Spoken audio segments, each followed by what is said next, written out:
kasih telah melakukan waktunya datang ke tempat ini. Alasan saya mengumpulkan Bapak Ibu semuanya yaitu terkait mengenai PID kita. Saya di bulan Oktober kemarin saya telah mengikuti pelatihan digitalisasi pembelajaran mengenai PID. Satuan pendidikan dasar ini disebut dengan PID, kapan interaksi digital.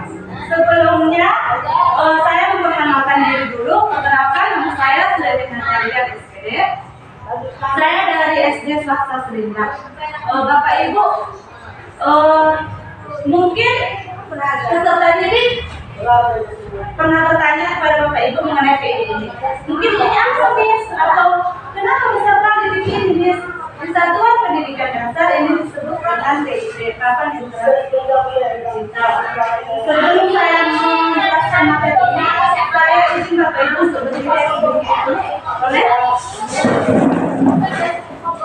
Jika saya mengatakan digitalisasi pembelajaran, Bapak Ibu mengatakan teknologi bersahabat, anak SD hebat, gitu ya Bapak Ibu. Oke. Sekali lagi ya Bapak Ibu, digitalisasi pembelajaran, teknologi bersahabat, anak SD hebat. Oke, sekali lagi. Digitalisasi pembelajaran, teknologi bersahabat, anak SD hebat. Oke, tekan dulu. Di sini saya akan menjelaskan kebijakan digitalisasi pembelajaran dalam pemanfaatan papan interaksi digital. Apa sih manfaat PID ini dalam satuan pendidikan? Salah satunya yaitu sebagai media pembelajaran. Sebagai media pembelajaran yang dimana di PID ini banyak sekali fitur-fitur yang kita gunakan. Yang pertama yaitu contohnya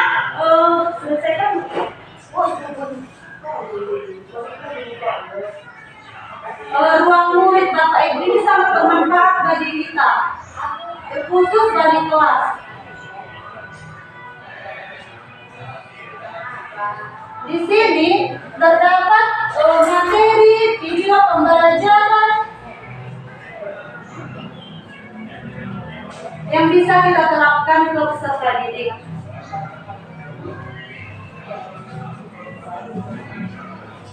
Di sini terdapat sumber belajar, buku bacaan, 7 kebiasaan anak Indonesia hebat, album lagu anak, kualitas soal, rapor digital, riwayat pendidikan, akun pendidikan, dan sumber buku teks pembelajaran pendidikan jarak jauh. Yang dimana kita ini mendapatkan yaitu sumber belajar.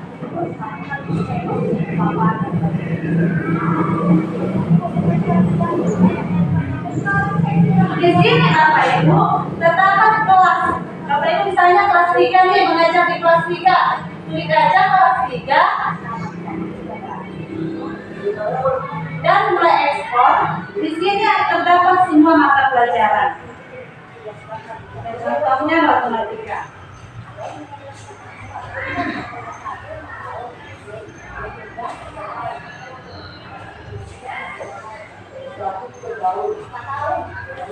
Di sini ada video pembelajaran yang Bapak Ibu bisa Bapak Ibu terapkan ke peserta didik.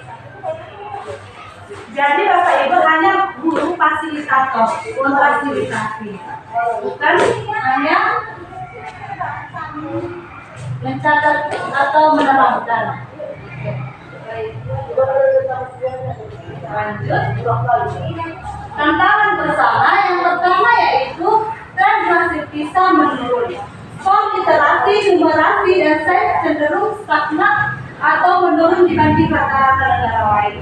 Yang kedua, kualitas SDM dan daya saing global rendah. Indeks kualitas tenaga kerja Indonesia masih di bawah rata-rata banyak negara ASEAN terkait erat dengan mutu pendidikan. Yang ketiga, akses dan infrastruktur ditimpang. Sekolah perkotaan lebih mudah mengakses internet dan perangkat, sedangkan sekolah di daerah terpencil masih terbatas listrik dan jaringan. Yang keempat yaitu transformasi digital mendesak.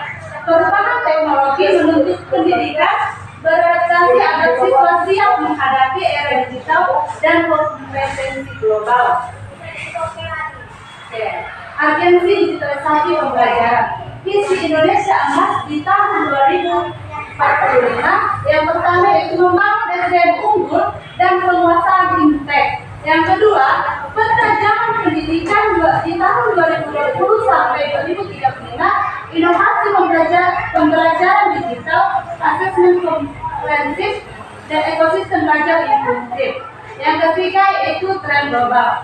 Teknologi membuka peluang luas, namun juga membawa risiko luas atau cyberscam dan kecanduan digital.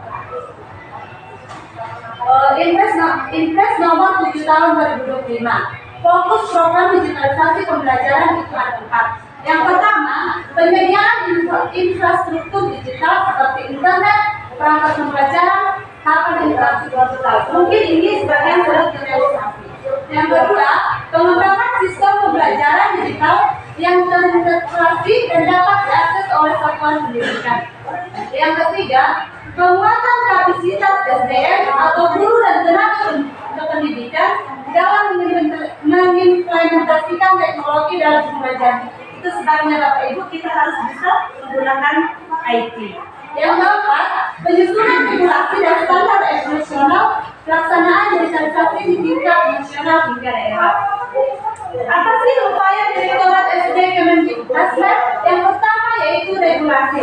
Peraturan Direktur Jenderal Pendidikan Anak Usia Dini, Pendidikan Dasar dan Pendidikan Menengah tentang petunjukan teknis penyaluran bantuan pemerintah sarana digitalisasi pembelajaran pada satuan pendidikan anggaran di tahun 2020.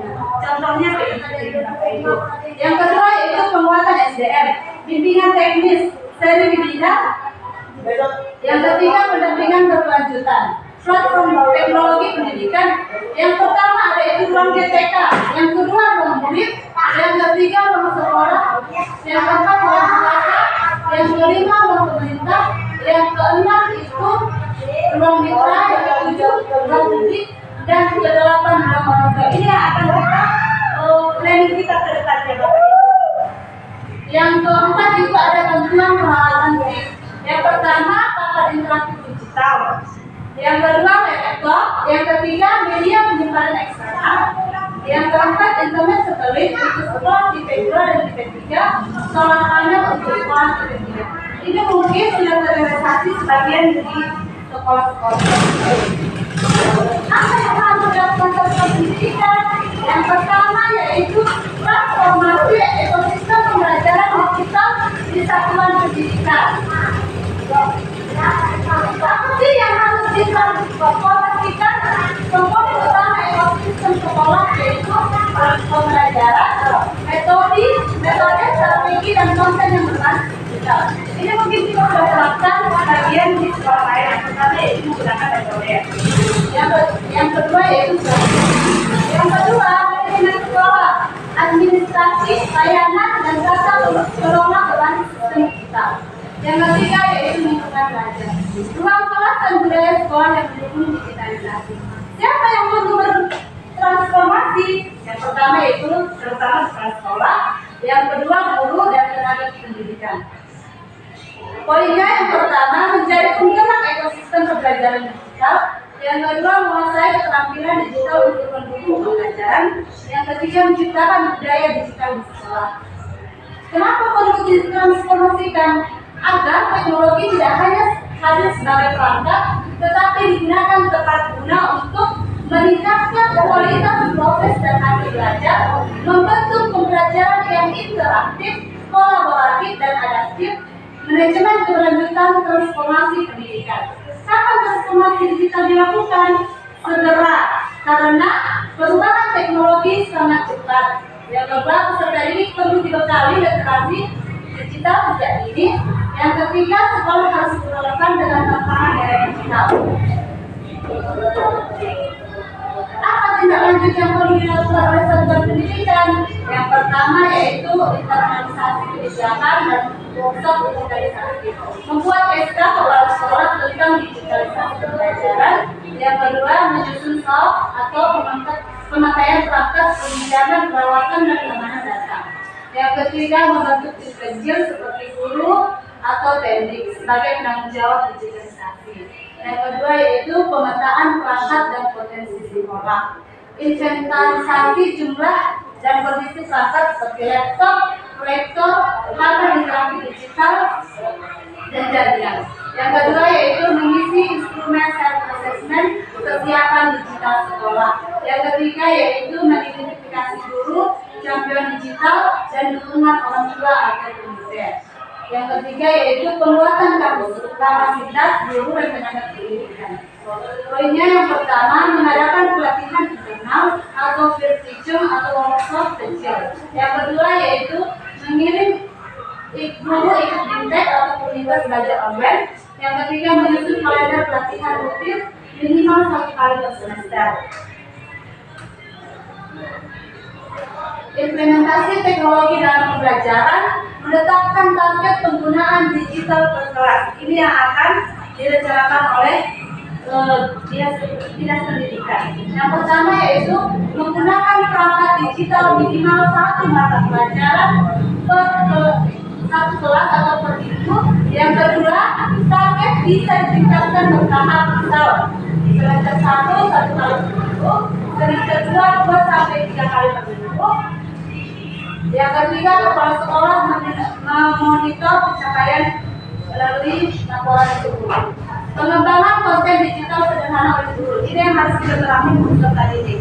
Yang pertama yaitu slide interaktif atau bisa kita gunakan PowerPoint atau aplikasi Canva. Yang kedua, kuis online atau fitur rapor, kuisis atau Google Form. Yang ketiga, video pembelajaran pertama 3 sampai 5 menit bisa diunggah ke YouTube atau ke WA kelas. Yang keempat, konten dibuat sesuai kebutuhan dan konteks lokal siswa. Misalnya soal matematika sampai contoh kehidupan sehari-hari. Yang keempat yaitu implementasi teknologi dalam pembelajaran. Integrasi ke dalam proses belajar. Yang pertama, gunakan perangkat digital sebagai bagian dari strategi blended learning atau gabungan tatap muka dan digital. Yang kedua, melibatkan peserta didik secara aktif, misalnya presentasi kelompok menggunakan papan interaktif digital atau diskusi online via platform belajar. Yang ketiga, guru mengukur hasil belajar lewat asesmen digital atau menggunakan web, kuisis online, portofolio digital, dan lain-lain. Apa sih manfaat ruang murid? Manfaat platform resmi ruang murid yang pertama untuk modul ajar, media pembelajaran interaktif, asesmen, dan contoh praktik baik. Pengelolaan dan dukungan teknis yang pertama, teknik membantu memastikan perangkat dan jaringan siap sebelum pembelajaran dimulai. Yang kedua, sekolah membuat jadwal penggunaan perangkat bersama, misalnya pemakaian proyektor dan paket interaktif. Ini belum kita gunakan di sekolah kita, belum menggunakan jadwalnya. Yang kedua, membangun ekosistem pembelajaran berbasis digital. Yang kelima, 3 pilar utama ekosistem digitalisasi pembelajaran. Yang pertama yaitu teknologi, perangkat keras, perangkat lunak, jaringan dan konten digital yang relevan. Yang kedua, environment atau pembelajar yang fleksibel, nyaman dan mendukung integrasi teknologi. Yang ketiga yaitu proses, metode pembelajaran yang interaktif, kolaboratif dan berusaha pada siswa. Digitalisasi pembelajaran bukan sekedar menghadirkan perangkat, melainkan membangun sebuah ekosistem utuh. Ketiga pilar ini saling terhubung untuk menciptakan pembelajaran interaktif, kolaboratif, dan berkelanjutan. Elemen pendukung ekosistem pembelajaran digital. Yang pertama yaitu smart content dan presentation. Materi pembelajaran berbasis multimedia atau teks, audio, video, simulasi yang menarik, interaktif dan kontekstual sehingga memudahkan siswa memahami konsep. Yang kedua yaitu smart interaction environment. Aktivitas pembelajaran mendorong kolaborasi berarah antara guru-guru siswa maupun siswa-siswa melalui platform digital, diskusi online, kuis interaktif, dan proyek bersama. Yang ketiga yaitu smart evaluation. Sistem asesmen digital yang komprehensif, cepat dan adaptif, memungkinkan guru memantau proses belajar siswa secara real time dan memberi umpan balik segera. Yang terakhir yaitu smart physical, tata ruang kelas yang fleksibel, nyaman, dan mendukung pemanfaat perangkat digital atau PID ini faktor konsepsi internet stabil menciptakan suasana belajar yang kondusif. Yang keenam yaitu evaluasi berkelanjutan dan kolaborasi eksternal. Laporan bulanan pemanfaatan perangkat. Yang pertama, guru dan tenaga pendidikan mencatat pemakaian perangkat berapa kali dipakai oleh siapa untuk siapa. Yang kedua, catatan kendala teknis. Jaringan sering putus, perangkat rusak, kurang perangkat. Yang ketiga, kepala sekolah mengkompilasi laporan atau bahkan evaluasi rapat bulanan. Survei kepuasan guru dan siswa, survei singkat setiap 3-6 bulan. Guru, kemudahan penggunaan perangkat, manfaat untuk pembelajaran, kebutuhan pelatihan tambahan. Siswa apakah lebih mudah memahami materi, apakah lebih semangat belajar dengan metode digital. Ini yang akan kita nanti. Sepasang burung merpati itu pun memegang kayu di masing-masing ujungnya, lalu mulai mengepakkan sayapnya. Perlahan-lahan mereka terbang ke langit dan pura-pura sangat gembira.